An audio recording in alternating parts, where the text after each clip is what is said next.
How's it going, you guys, and welcome back to the channel.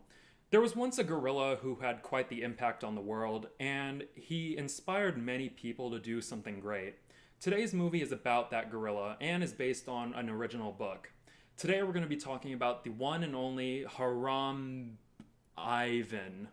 They'll never know just who you are. Based on the book of the same name by Katherine Applegate, The One and Only Ivan is directed by Tia Sharrock and stars Sam Rockwell and Bryan Cranston. The story follows a group of circus animals who have a dream of being free in the wild again. With the motivation of an elephant named Stella, played by Angelina Jolie, she helps Ivan relive his past to hatch a plan to escape the circus. Now, I know that the book is quite a famous piece of literature, but I personally have no knowledge on it whatsoever. And I also know that the book itself is based on the original Ivan, but I also never heard of that story until this film was announced, so I went into this completely blind. However, I also took in the fact that this film was sent directly to Disney Plus due to the pandemic, and, well, as we all know, Artemis Fowl got that treatment, and wow, it sucked. But despite all of that, I think The One and Only Ivan was pretty good for what it is. The whole premise of talking animals in cages hoping for freedom is already a pretty familiar approach to a story, but where I think The One and Only Ivan succeeds is through how it tells its story, through its emotional scenes, and from its voice acting. From the beginning, we see that Ivan is the main attraction being held in the mall, and his act is to be like any gorilla by pounding his chest and roaring violently towards the crowd. On the inside though, Ivan is really a kind and gentle gorilla who is seen as the role model among the other circus animals. He's been with Bryan Cranston's character Mac the longest, but he never really knew how it felt to live in the wild, because he was taken from the wild as a baby, and throughout his whole life he spent his time either in a human home or as a circus act. And I think what enhances Ivan's personality is the performance of Sam Rockwell. He has such a soft charm to his personality that you wouldn't really expect from a gorilla, and memories from his past allow him to become the parental figure in the circus, and it pushes him to protect those around him.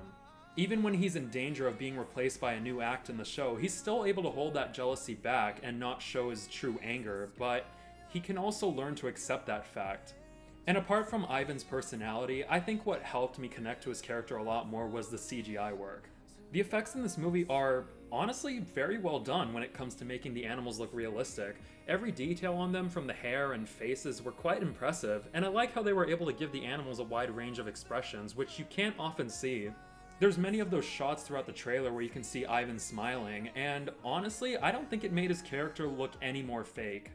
Of course, there was something like the Lion King remake, which had top-tier realistic animals, and I mean, let's be honest, it's probably going to be the king of realistic-looking animation for years. But the problem with that film was that all the animals had no expressions on their faces whatsoever, and, you know, the animations look cool and all, but every single emotional scene just played out as awkward.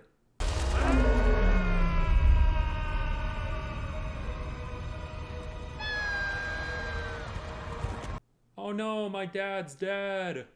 Scream of indifference!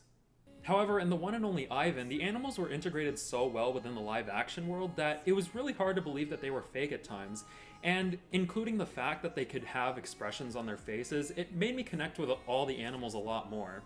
And apart from Ivan, I also enjoyed the supporting cast, and I think they were able to make the story a lot more enjoyable.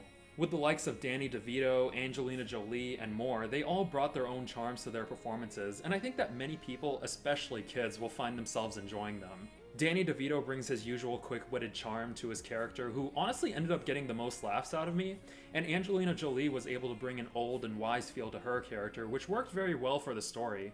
Now, I already said that The One and Only Ivan story is already a pretty familiar premise, but at the same time, I still enjoyed how they told this story in film.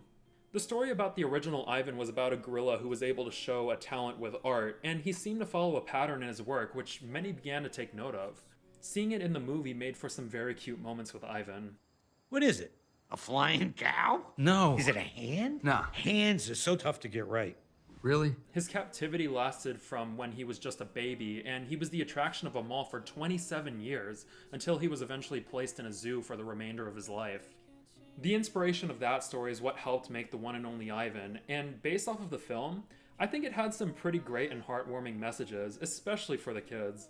And sure, something like this may have been done before, but the one and only Ivan was able to portray an anthropomorphic view of animals in a very touching way, and I also think that the voice performances of the actors really helped elevate those messages of hope and friendship. And most stories that follow this premise often have the humans being portrayed as the villains by abusing the animals and showing little to no care for them at all. Of course, Bryan Cranston's character Mac does begin to exploit the talents of the animals, like when he learns Ivan is able to draw, and he's also shown to work the animals hard even when they're tired, which can be heartbreaking to watch at times. But despite all of that, most of the time Mac really shows that he cares for these animals, and he never really treats them in a harsh way like most people would expect. We can see that his connection is the strongest with Ivan since they've spent the longest time together, and no one is able to take that strong bond away from them. There really isn't a true villain in this story, which is honestly pretty refreshing, and like I said, the main focus is kind of to get an idea of what the animals may be thinking when it comes to hoping for freedom. And you know, I probably wouldn't forgive this story at all if it portrayed Cranston as the abusive circus leader. And of course, despite some of the things that I liked about this movie, there are some things that really stood out. For instance, I think the talent in this movie was completely wasted, and I did enjoy the supporting cast whenever they had a line, but it honestly felt like they were there just for comedic effect and to just please the kids.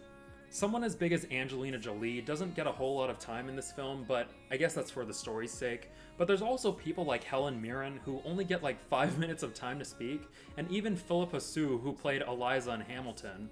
She ends up playing a parrot in this movie who only repeats the lines of each character, but that only happens about 5 times.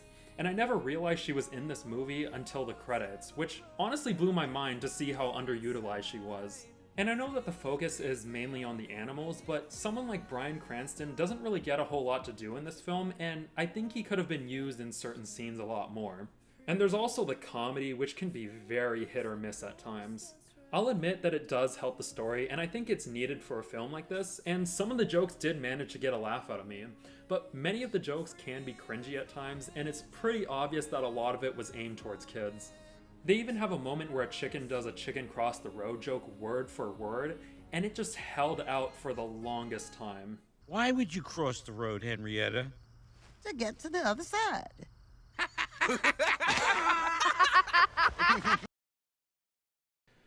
Oh god, when that happened in the film, I was just sitting there rolling my eyes, but you know, I know the kids are probably gonna enjoy the hell out of something like that, but to me it just felt really, really forced. She said it! Oh boy. But yeah, despite me not knowing a whole lot about the one and only Ivan book, it's safe to say that this film is a pretty good adaptation of its source material. Get out.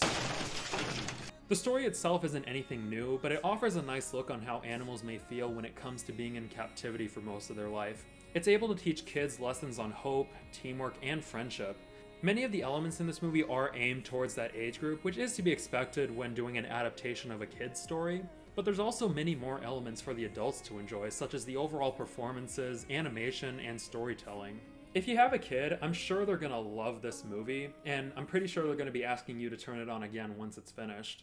As for me, the heartfelt moments felt earned, the performances were well done and charming, the animation helped the characters feel so alive that I could connect with them, and honestly, I wouldn't mind revisiting the one and only Ivan down the road. So with all of that in mind, I'm gonna go ahead and give the one and only Ivan 8 out of 10 gorillas. You're the one and only Ivan, pal. Remember that.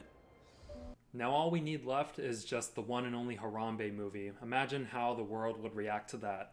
But anyways, I'd like to know, what do you guys think of the one and only Ivan? Did you love it? Did you hate it? You not care to watch it? I'd love to know in the comments below. And if you made it this far in the video, I'd appreciate it if you leave a like on this video and subscribe to the channel for more future movie content. Thank you guys for joining me in this review. Look forward to more very soon. And until the next one, you guys, I'll see you later.